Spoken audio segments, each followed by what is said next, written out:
Essa canção que nós estávamos cantando agora tem uma parte que diz: tu não me deixarás. E essa é uma verdade para os crentes. Creia nisso, viva isso e veja como isso vai mudando as nossas vidas, quando nós sabemos que o Senhor nunca nos deixará. Oh, meu Deus e meu Pai, como é bom ter essa convicção de que o Senhor nunca nos deixará. Jó experimentou a experiência, Jó viveu a experiência de ser abandonado por tantas pessoas, mas o Senhor não o abandonou. O salmista escreve: ainda que eu ande pelo vale da sombra da morte, o Senhor é comigo. Meu Deus, e a certeza de que o Senhor está conosco nessa noite alegra o meu coração, conforta o meu coração, traz fé, aumenta a minha fé, traz convicção para a minha vida. E porque o Senhor está conosco, eu sei que aqui nós estamos reunidos numa assembleia de santos, numa assembleia do povo de Deus, nós que estamos aqui no prédio, os irmãos que estão nos acompanhando pela transmissão, nós nos estabelecemos na presença do Senhor, porque sabemos que o Senhor está conosco. O Senhor é tudo, o Senhor está com todos, tudo foi feito pelo Senhor, tudo anda pelas mãos do Senhor e tudo termina no Senhor. E eu te peço, meu Jesus Cristo, ilumina as nossas vidas, para que nós possamos compreender um pouco do Evangelho, um pouco da palavra, quem sabe, meu Deus amado, sermos transformados pela verdade poderosa do Senhor, porque a verdade, o fato é que muitos de nós precisam ser mudados pelo Senhor, e eu te peço, Espírito Santo de Deus, revela-nos a palavra do Senhor, nós te pedimos, em nome do nosso Senhor Jesus Cristo, amém. Lucas capítulo 24, ele começa falando da ressurreição do Senhor Jesus Cristo. Versículo 1 diz: mas no primeiro dia da semana, alta madrugada, foram elas, as mulheres, no túmulo, levando os aromas que haviam preparado. E encontraram a pedra removida do sepulcro, mas ao entrarem não acharam o corpo do Senhor Jesus Cristo. Versículo 4 continua: aconteceu que, perplexas a esse respeito, apareceram-lhes 2 varões com vestes resplandecentes. Estavam elas possuídas de temor. Baixando os olhos para o chão, eles lhe falaram: por que buscais entre os mortos ao que vive? Aleluia. Por que vocês estão buscando entre os mortos aquele que na verdade está vivo? Jesus está vivo, meu irmão. Jesus está vivo e Ele está conosco. Ele está conosco. Louvado seja o nome do nosso Senhor. Então, o capítulo 24 de Lucas começa com essa extraordinária declaração, esse relato tremendo da ressurreição do Senhor Jesus Cristo. Aquelas mulheres, ao terceiro dia, Jesus foi crucificado numa sexta-feira, nós queremos assim. E não, então no domingo, que é o terceiro dia, elas vão cuidar do corpo, como era hábito e prática daquele povo.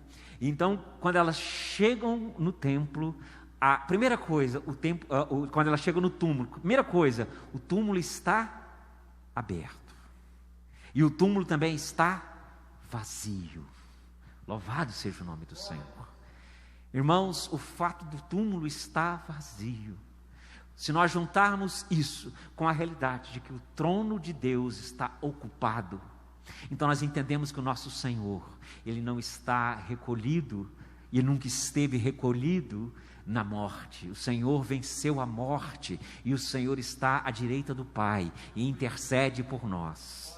Existe uma expressão no grego, e aqui nós temos a pastora Andréia, o pastor Antônio, que são mestres em grego, e eles sabem que existe uma expressão no grego chamada vivinho da Silva. Depois vocês perguntam para ele o que diz em português, mas ele estava vivinho da Silva. Jesus estava vivinho. Agora eu quero chamar vocês a atenção para o verso 13.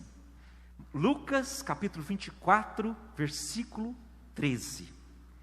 Naquele mesmo dia. O versículo 1 diz: no primeiro dia da semana. E o versículo 13 diz: naquele mesmo dia. Então, o capítulo 24 de Lucas está nos mostrando duas realidades. A primeira realidade é a realidade extraordinária da ressurreição do Senhor Jesus Cristo.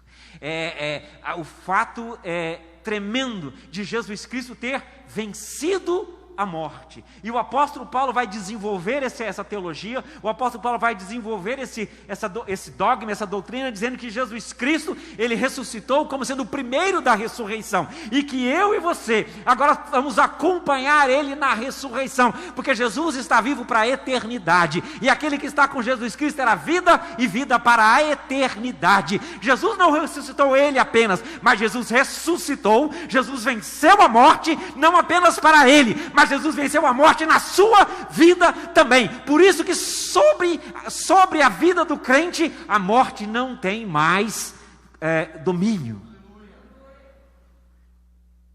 Nós já vencemos em Jesus Cristo. Versículo 13: naquele mesmo dia, 2 deles estavam de caminho para uma aldeia chamada Emaús, distante de Jerusalém 60 estádios, mais ou menos 12 quilômetros. Eu tive até a oportunidade de passar nesse caminho, muito emocionante. Eles estão saindo de Jerusalém e estão caminhando para essa vila esse vilarejo chamado Emaús. Apenas para lembrar algo aqui, toda vez que eu leio esse texto, eu lembro de algo que aconteceu. Bom, não, como envolve outras pessoas, vou dizer, aconteceu um tempo atrás aí. Eu era recém-convertido e os jovens da igreja do Centro-Oeste fizeram acabei de dizer que tem muito tempo, né, que eu era jovem, fizeram uma peça de teatro. E nessa peça de teatro havia um apelo.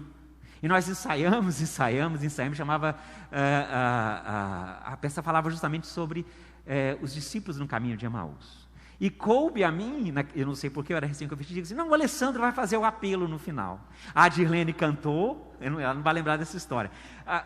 Teve a peça de teatro, a Adirlene cantou uma música que falava Emaús, sobre o caminho de Emaús, e eu fiz o apelo no final. E aconteceu algo que eu nunca imaginei na minha vida: uma pessoa aceitou Jesus Cristo. Eu não sabia o que fazer, e agora o que eu faço? Eu não estava preparado para aquilo. Eu era recém-convertido. Alguém aqui quer esse Jesus Cristo para a sua vida? Eu pensava: sim, eu quero. E aí eu fiquei olhando para ela: e agora, o que eu faço? O que a gente faz? Aí a pastora Ruth entrou e foi tomar conta dessas coisas. Eu era bem recém-convertido. Então, todas as vezes que eu lembro disso, que eu leio esse texto, eu lembro dessa ocasião. Eu fiz o apelo, a pessoa aceitou Jesus Cristo e eu não estava esperando. Eu não sabia o que fazer com aquilo. Mais ou menos como o cachorro que corre atrás do carro, né? O dia que ele pega o carro, ele não tem a menor ideia que ele vai dirigir o carro, vai fazer alguma coisa, né? Versículo 14: e iam conversando a respeito de todas as coisas sucedidas. O que eles iriam conversando? Isso é domingo. Parece que é um domingo mais para tarde, porque logo de manhã as mulheres foram ao túmulo e acontece aquilo que nós conhecemos. Mais uma vez eu preciso te lembrar dessa expressão do versículo 13: no mesmo dia, esses homens, nós sabemos o nome de um deles, a gente vai perceber, o outro a gente não sabe o nome. Eles estão saindo de Jerusalém e indo no caminho de Emaús, indo em direção a essa cidade de Emaús. E aqui diz no versículo 14 que eles iam conversando a respeito das coisas que haviam acontecido. Do que eles estavam falando? Eles são discípulos do Senhor Jesus Cristo. Eles andavam com o Senhor Jesus Cristo. Eles estavam falando da morte do Senhor Jesus Cristo. Eles estavam falando dos acontecimentos traumáticos. Imagine uma pessoa da sua convivência, não uma pessoa qualquer, o seu líder, ele é preso. E depois ele é torturado. E depois você pode observá-lo carregando a cruz, ou parte da cruz, pelas ruas de Jerusalém, e depois ele é crucificado. Aquilo traumatizou todo aquele povo, eles estavam traumatizados. Mas havia um outro assunto que também trazia muita confusão para a vida deles. Vamos continuar lendo aqui, a gente vai perceber. Então, primeiro, eles estão conversando sobre a crucificação de Jesus Cristo, versículo 15. Aconteceu que enquanto conversavam e discutiam, o próprio Jesus se aproximou e ia com eles. E aí nós dizemos: graças a Deus, o Senhor Jesus Cristo está conosco, assim como estava com eles. Graças ao Senhor, eles estavam acompanhados pelo Senhor Jesus Cristo, cumprindo exatamente o que nós estávamos cantando aqui, que Jesus nunca nos abandonará. Graças a Deus, louvado seja o nome do Senhor, porque Jesus está sempre comigo, e estava com Cleopas e o outro que estava andando com eles. Mas veja o que diz o versículo 16: os seus olhos, porém, estavam como que impedidos de o reconhecer. Olha que coisa extraordinária. Jesus está andando com eles. Isso é algo extraordinário. E eles não percebem quem é essa pessoa.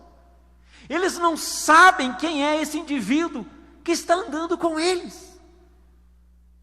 É extraordinário isso, meu irmão. É algo para nós pensarmos. É algo de fazer a gente sentar e ficar pensando: como que eles estão andando com Jesus Cristo, que venceu a morte, o Jesus Cristo ressurreto, e eles não reconhecem o Senhor Jesus Cristo. Versículo 17: então lhes perguntou Jesus: que é isso que vos preocupa? E de que ides tratando à medida que caminhais? E eles pararam entristecidos. Eles estão caminhando. Isso é um caminho, né, uma estrada.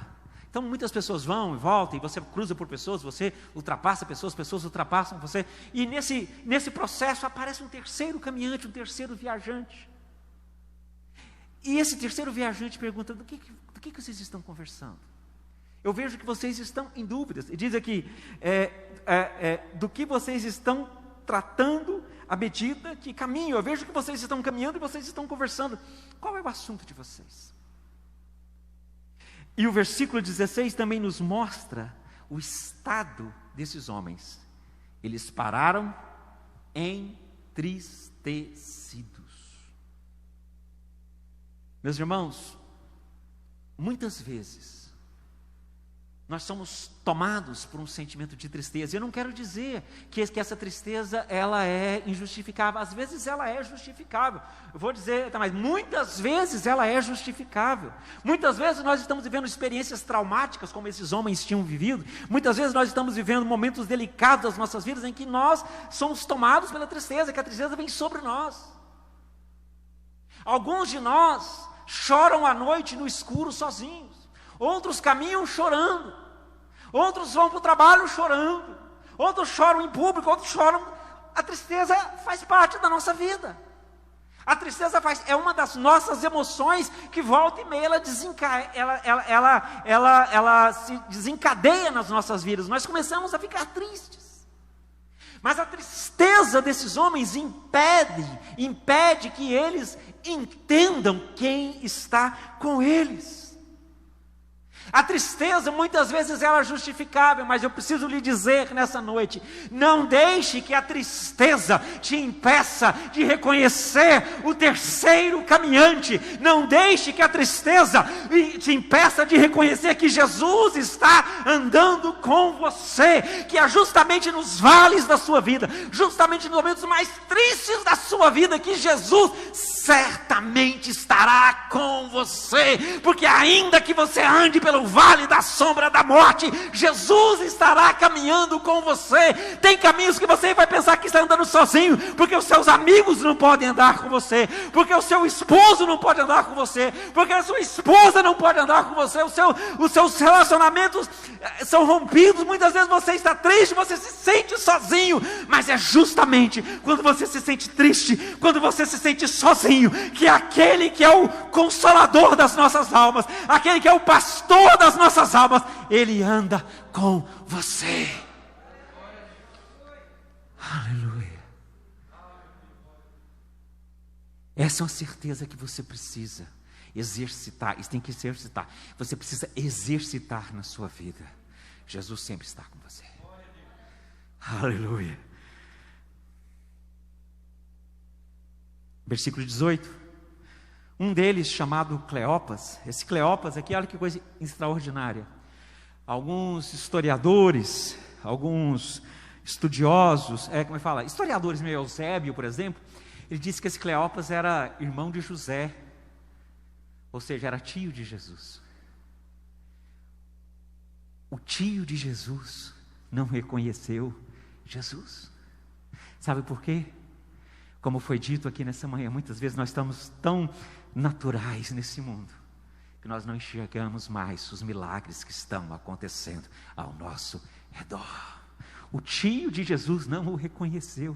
Era tio, era discípulo, andava com ele. Havia o outro, nós não sabemos o nome, que também era um discípulo. E eles andaram com Jesus, e eles viram os milagres de Jesus, eles ouviram Jesus, eles conheciam Jesus. Mas agora eles não o reconhecem.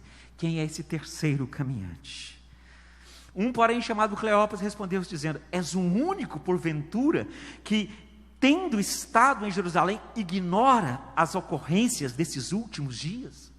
Então aqui nós percebemos que todo o movimento de Jesus, pense que a semana que antecede a essa semana, isso é domingo. Na segunda-feira anterior a isso, é a semana que Jesus Cristo entra e sai de Jerusalém, seguidas vezes naquela semana. Ele entra e sai, durante toda essa semana Jesus Cristo entrou no templo, Jesus Cristo ministrou no templo. Há quem diga que justamente essa semana começa com a purificação do templo. Toda Jerusalém ouvia falar de Jesus, quando Jesus descia para Jerusalém. Aqui acontece a entrada triunfal de Jesus, as pessoas jogam suas roupas no chão, jogam palmas de folhas, improvisam um tapete para que Jesus Cristo entre. Todo mundo sabia quem era Jesus, então todo mundo percebe, todo mundo certamente também percebeu a crucificação de Jesus. Jesus não foi crucificado como é que eu vou dizer, de uma maneira discreta. Jerusalém toda foi tomada pela crucificação do Senhor Jesus Cristo, e é por isso que Cleopas diz no versículo 18: você é o único em Jerusalém que não sabe o que aconteceu, porque no pensamento dele todo Jerusalém só falava de uma coisa, que eram os acontecimentos desse Jesus de Nazaré nos últimos dias.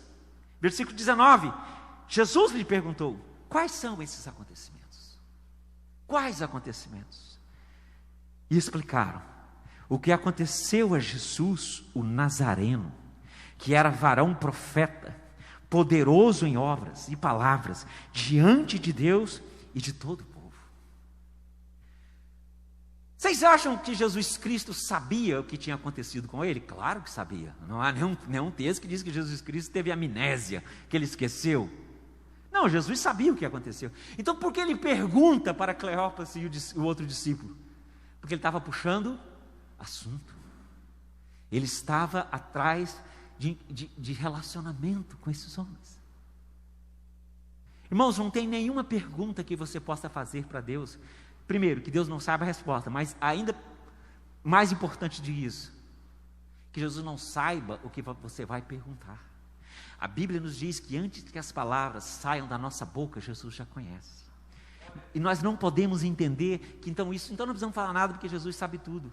É claro que Ele sabe, mas Ele quer que você converse com Ele. Ele quer que você tenha um relacionamento com Ele. Quando Jesus pergunta quais são esses acontecimentos, é claro que Jesus sabe que ele está falando dele mesmo, mas Ele quer conversar. Irmão, Jesus quer conversar com você, não porque Jesus é solitário, é porque eu sou solitário. Não porque Ele precisa, é porque eu preciso. Não é porque Jesus não tem amigos, eu é que não tenho. Eu preciso de Jesus, e aqui nós entendemos que é Jesus indo atrás desses homens e puxando a língua deles. Conversem comigo. O que vai no coração? Eu percebo que vocês estão tristes, eu percebo que vocês estão em dúvida. Estou vendo vocês conversarem. Conversem comigo. Deixa eu ouvir o que vocês têm para falar comigo.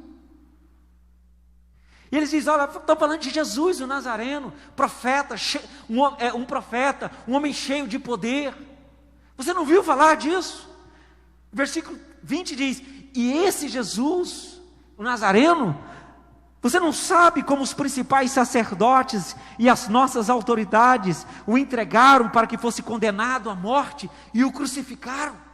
Você não sabe disso? Você é o único em Jerusalém que não sabe disso? Agora preste atenção no versículo 21. Ora, se nós esperávamos que fosse Ele quem havia de redimir a Israel, mas depois de tudo isso, e já este é o terceiro dia desde que essas coisas sucederam. Nós pensávamos que Ele era o libertador de Israel. Nós pensávamos que Jesus, o Nazareno, era aquele que viria libertar Israel. Mas ele já foi sepultado, tem 3 dias. Mas veja, há um outro fator ainda que complica a mente desses homens. A tristeza é um fator, a confusão é outro fator. Mas dentro dessa confusão tem um outro fator extraordinário. Eles pensam que Jesus Cristo teria sido apenas a esperança de um libertador do ponto de vista humano, de um libertador natural. Eu preciso te dizer nessa noite, nunca pense pequeno em relação a Jesus. Nunca pense pouco acerca de Jesus.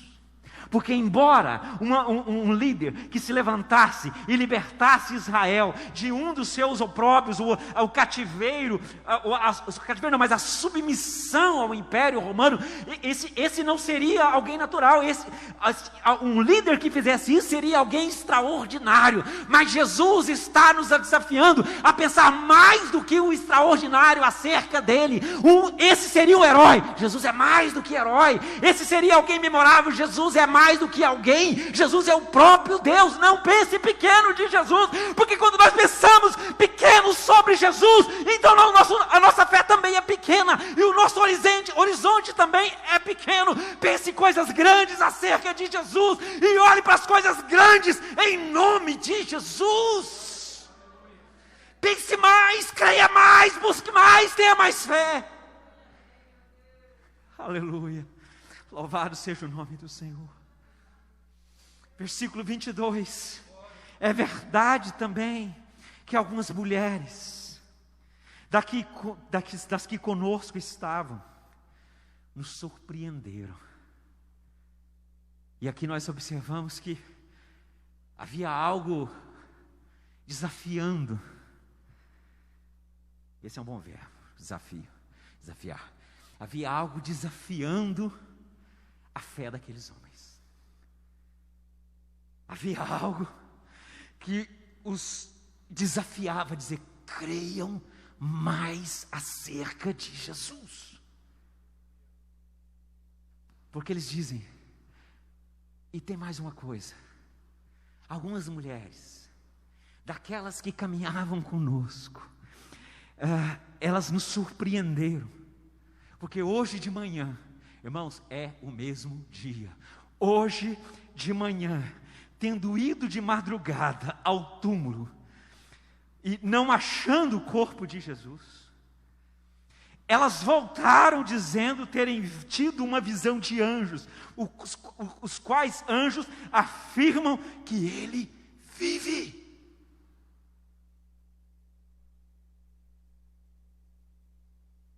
Há um desafio à fé desses homens. Há uma dúvida que eles precisam responder no coração deles. Essas mulheres, companheiras nossas de caminhada, discípulas, assim como nós somos discípulos do Senhor Jesus Cristo, elas foram hoje de manhã e no túmulo, chegaram lá, o túmulo estava vazio, tiveram uma visão com anjos, e esses anjos disseram que ele está vivo. Como pode isso? Como pode isso? São discípulos de Jesus. Jesus esteve com eles por anos, conversando, falando. Eles sabiam que Jesus havia dito eu vou derrubar esse templo e ao terceiro dia, e com 3 dias eu reconstruo, se referindo a ele mesmo. Eles sabiam do diálogo, se não estavam presentes, pelo menos ouviram, mas é possível que sabiam do diálogo de Jesus Cristo falando acerca da deidade dele.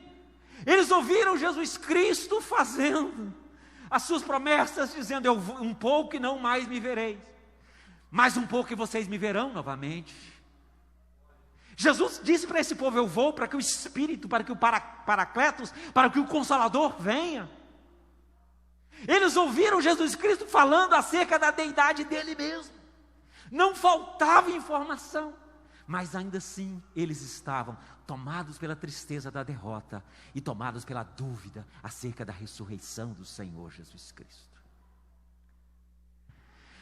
O diabo, esse mundo, o príncipe desse mundo, o inimigo das nossas almas, ele não pode desfazer a obra de Jesus, mas ele pode trazer dúvida ao nosso coração.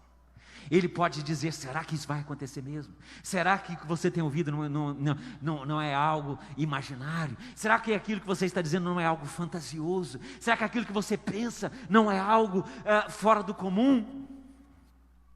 Irmãos, o que eu penso é que o Senhor Jesus Cristo, eu vou tentar não sair das câmeras aqui, estou em quadro ainda, né? O que eu penso é que esse é mais um momento, com outras palavras, outras circunstâncias, assim como Jesus disse quando ele andava sobre as águas, ele disse para o discípulo: vem e ande, saia do barco e ande sobre as águas. Aqui esses homens estão sendo desafiados a crer que Jesus Cristo era um herói apenas, ou que Jesus Cristo de fato havia ressuscitado da morte, porque se ele se levantou da morte, então ele não é um herói, ele é Deus. Então, se ele venceu a morte, ele não é mais um, ele é a promessa, ele é a esperança de Israel, ele é o Messias de Deus, ele é o Cristo ungido do Senhor. Eles precisavam tomar essa decisão. Jesus Cristo está dizendo para aqueles homens: saiam do barco e andem sobre as águas. Isso chama-se fé. Tenha fé. Um dia ou outro, na sua vida, meu irmão, você vai ter que tomar essa decisão. Ou você de fato tem fé, ou você nunca vai entender de fato quem é Jesus Cristo. Aleluia. Versículo 24: de fato, alguns dos nossos foram ao sepulcro e verificaram a exatidão do que disseram as mulheres, mas não o viram. Eles dizem, e para colocar mais um elemento, alguns dos nossos companheiros de caminhada, e aqui eles estão se referindo a Pedro e João, foram até o templo e voltaram dizendo que o que aquelas mulheres disseram certamente aconteceu. O Espírito Santo de Deus está nos desafiando nessa noite a nós crermos mais, está nos desafiando a ter uma fé que saia do controle seu. Porque muitas vezes nós temos fé até onde eu estou no controle. Muitas vezes eu tenho fé até onde eu acho razoável, até onde, se não der certo, eu quero voltar para trás. Eu posso voltar para trás. Se isso não der certo, eu não me comprometi. Mas o Espírito Santo de Deus nos desafia a que nós creiamos ao ponto de não mais termos volta. O Espírito de Deus está nos dizendo: queimem as pontes pelas quais vocês vieram, porque é daqui para frente. Você está sendo desafiado a abandonar o homem e viver o crente que há em você. Você está sendo desafiado a abandonar a carne e viver o Espírito Santo de Deus que está em você. Você precisa tomar essa decisão. Ou você crê que Jesus Cristo venceu a morte, e isso não é uma história, isso é um fato. Ou você crê nisso, ou você nunca vai de fato andar com o Senhor Jesus Cristo. Porque o Senhor Jesus Cristo precisa de verdadeiros discípulos que andam com a fé, dizendo o seguinte: olha, o que o Espírito Santo de Deus precisa é de homens como Paulo, que abandonou o passado, como Pedro que viveu o extraordinário, como Tiago, que mudou toda a sua vida e disse: tudo que eu crio eu não creio mais. De fato ele era o Cristo. Saulo disse: agora não mais eu vivo, mas Cristo vive em mim. Nós estamos precisando de crente. Nós estamos precisando de crente que crê nos milagres de Deus, inclusive no maior de todos os milagres, que é a ressurreição de Jesus Cristo. Porque se o Senhor não ressuscitou, diz o próprio apóstolo, então é vã a nossa fé. Aleluia, aleluia, aleluia. Oh, Espírito de Deus, desafia as nossas vidas nessa noite, desafia a fé de cada um de nós nessa noite, Senhor. Versículo 25: então lhes disse Jesus. Olha a resposta de Jesus para essas dúvidas. São dúvidas razoáveis do ponto de vista meramente humano. Está dizendo que Jesus ressuscitou. Será isso possível? A resposta de Jesus já no começo já é um tapa na cara. Acordem, filhos. Ó nécios, Ó tolos, ó loucos, ó nécios e tardos de coração, para crer tudo o que os profetas disseram. E ele passa a discorrer sobre os profetas. Aleluia.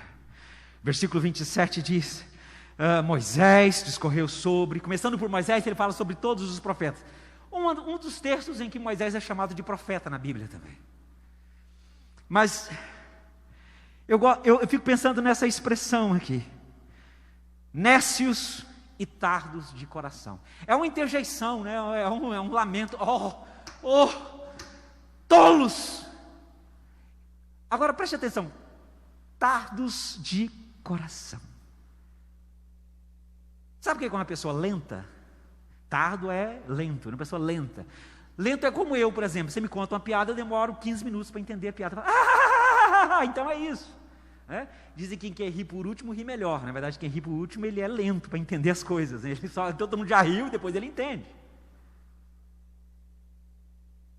Uma pessoa lenta de entendimento sou eu, que sou bobinho, que não entendo as coisas, que você precisa explicar de novo, tem que desenhar. Você tem que falar comigo igual fala com o cachorro da sua casa. Alessandro, é o seguinte, se você fizer isso, eu vou te dar um chocolate. Eu faço muita coisa para o chocolate, irmão, creia em mim.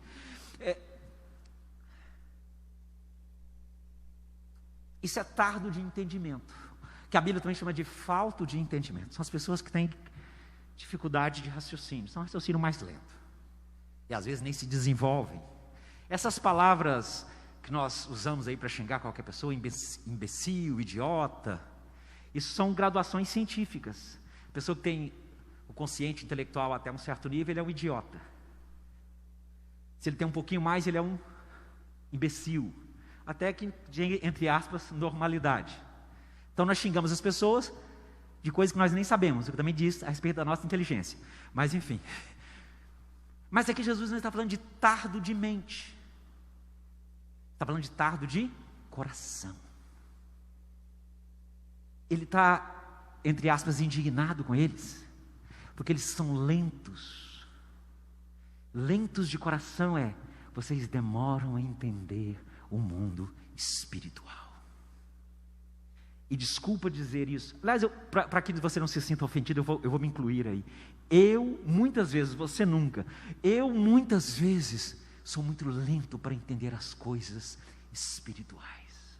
Talvez você seja. Se eu e você somos, o Senhor está dizendo que tem pessoas que também são mais rápidas em compreender o mover do Espírito Santo de Deus. Tem gente que vê e não ouve, e tem gente que não está vendo nada e já está entendendo tudo. Tem gente que não precisa ver nada para entender o milagre que está acontecendo. Tem gente que ainda não ouviu a voz de Deus, mas entende no seu coração, entende na sua alma que o Espírito Santo de Deus está movendo. Tem gente que percebe o tempo que está vivendo e diz: olha, algo vai acontecer, tem algo do Espírito Santo de Deus para acontecer. E eu estou aqui nessa noite para te dizer: tem algo extraordinário do Espírito Santo de Deus para acontecer na sua vida. Mas você precisa ir a um outro nível da sua fé. Preste atenção, não é um outro nível do seu esforço, não é outro nível da sua legalidade, da sua justiça própria, é um outro nível da sua fé. Porque tudo que nós conquistamos, inclusive a única coisa que importa, que é a nossa vida, foi nos dado de presente. Porque nós não temos nada, nenhum esforço e nenhuma obra que nos faça merecer o que Jesus Cristo fez para nós. Ele apenas graciosamente deu para nós. Eu não estou te dizendo faça mais, eu estou te dizendo tenha mais fé. Tenha mais fé, porque se você tiver fé, você vai fazer, você não consegue ficar quieto. Você querer que crente vazio do Espírito Santo de Deus faça alguma coisa, é igual dar comida, como diz a banda, é igual dar comida para criança que não tem fome. Vai ser um trabalho, vai ser um trabalho. E vocês faz, irmão, ajuda, irmão, visita, irmão, liga, irmão, ora, irmão, estuda a palavra, irmão. Ah, pastor, eu estou tão triste. Pastor, eu estou tão vazio. Pastor, hoje eu não posso. Pastor, o meu professor na escola, que não tem um casamento todo desfeito, diz que é assim que eu devo conduzir a minha família. A ciência diz isso. Irmão,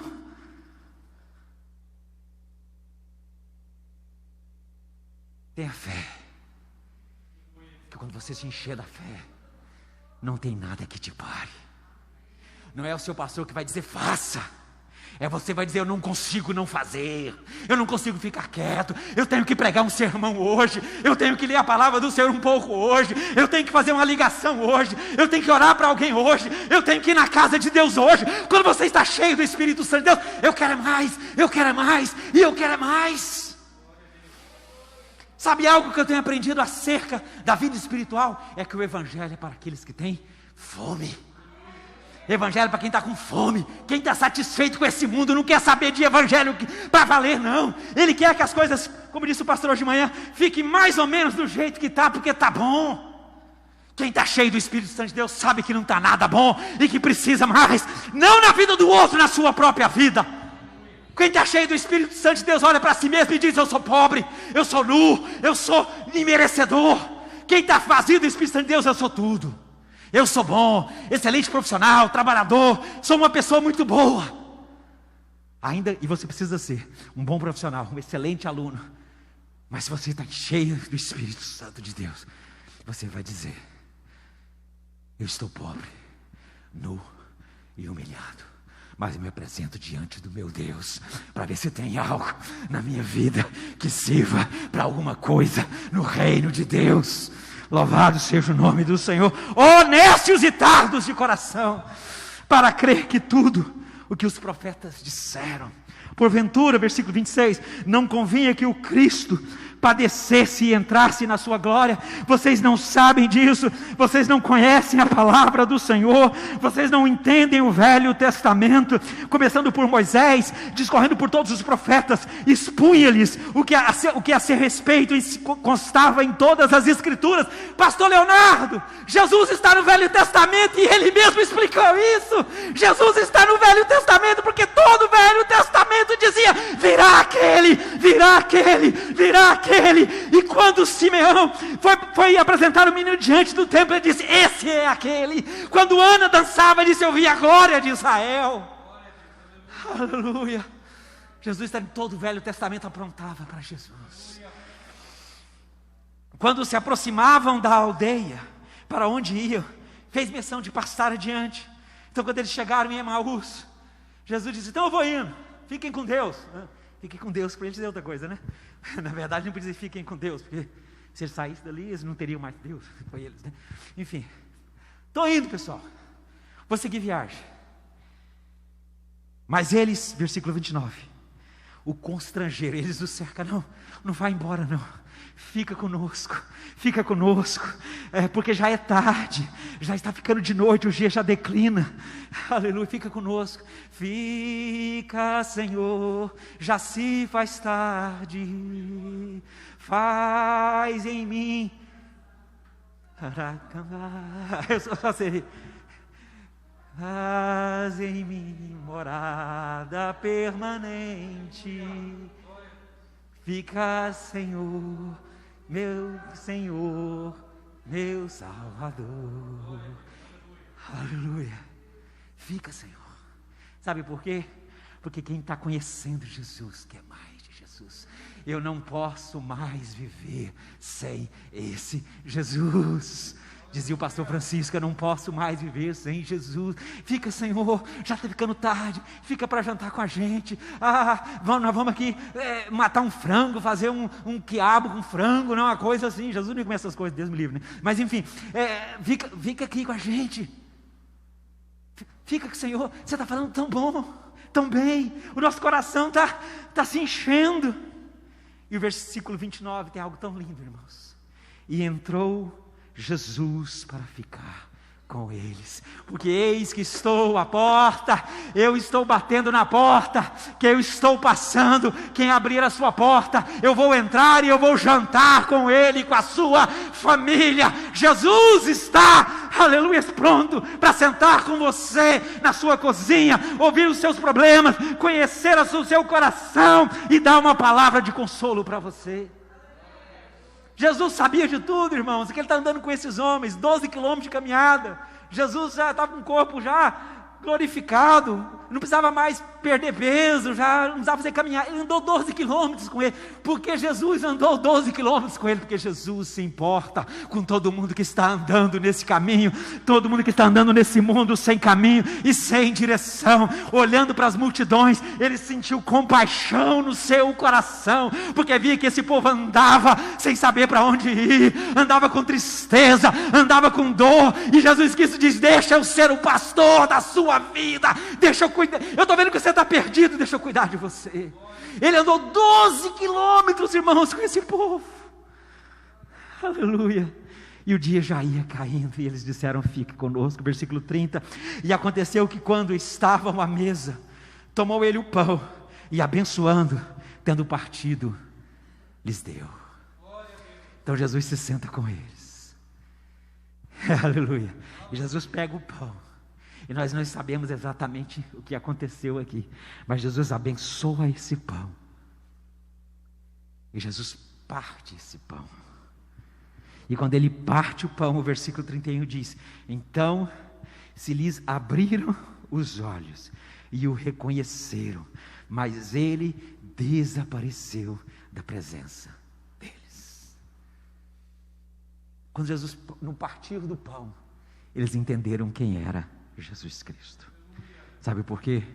Porque embora estivessem tristes, embora estivessem confusos, embora estivessem vivendo um conflito na sua vida, eles de alguma maneira, eles tinham visto Jesus Cristo partir o pão pelo menos uma vez na vida, e eles sabiam que Jesus Cristo partia o pão de uma maneira particular, que nós não sabemos o que é, mas quando eles olham para Jesus Cristo dando graça, quem sabe eles estão vendo aqui as mesmas atitudes de Mateus capítulo 26, quem sabe eles não estão vendo aqui a mesma atitude da última ceia, porque o Senhor Jesus Cristo diz que naquela última ceia, ele apresentou o pão, deu graças ao Pai pelo pão, e partiu o pão e deu aos seus discípulos, dizendo: comam dele todos, porque este é meu corpo que é partido por vós.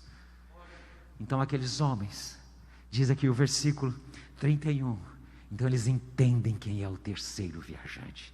É Jesus, é Jesus, porque havia um pouquinho de conhecimento neles ainda, eles tinham visto algo acerca de Jesus, e disseram um ao outro: porventura não nos ardia o coração, quando ele pelo caminho nos falava, quando nos expunha as Escrituras. Jesus Cristo, expondo as Escrituras, nos lembra o principal ministério do Senhor Jesus Cristo aqui na terra, foi o ministério de ensino. Jesus era chamado de rabi, Jesus era chamado de mestre, Jesus ensinava na sinagoga, Jesus ensinava no monte, Jesus ensinava enquanto estava no barco, caminhando com os discípulos, Jesus ensinava a mulher à beira do poço, Jesus Cristo ensinava, e quando ele ensina a esses homens, que estão sem saber para onde ir, estão saindo de Jerusalém sem saber para onde ir, quando eles ouvem o ensino de Jesus Cristo,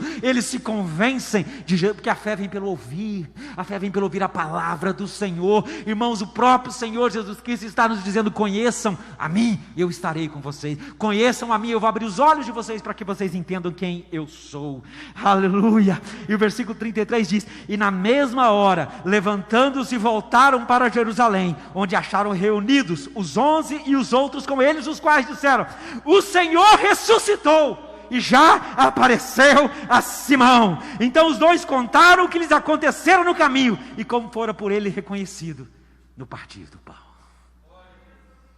Eles chegam para contar que Jesus andou com eles, e eles chegam: isso é notícia velha, aleluias, aleluias, Simão Pedro já esteve com Jesus também. Então eles começam a juntar as peças. Maria, as mulheres viram Jesus, Simão Pedro, em Atos capítulo 12, se não me engano, alguma coisa, ou 14, me escapa aqui, talvez eu tenha até anotado aqui, não sei, em Atos, Paulo diz, 1 Coríntios na verdade, 1 Coríntios, Paulo diz: porque o Senhor Jesus Cristo apareceu primeiro a Cefas, apareceu primeiro a Simão Pedro. Então as mulheres tiveram experiência no túmulo, Pedro encontrou com Jesus, e agora chega Cleopas e outros discípulos, e dizem, Jesus está vivo. Então eles começam a testificar um ao outro, Jesus está vivo. Eu vi, você viu, ele viu também, e eu estou aqui nessa noite para dizer para você, Jesus está vivo, Jesus está vivo, Ele está vivo, Ele está à direita do Pai, e intercede por você, e eu quero orar com você agora. Se levante, porque nós vamos clamar o nome do Senhor Jesus Cristo, para que os milagres aconteçam na sua vida. Eu estou te chamando nessa noite, para você sair do barco. Sai do barco, anda sobre as águas, desafia a sua fé, saia do conforto da sua fé, se você quer viver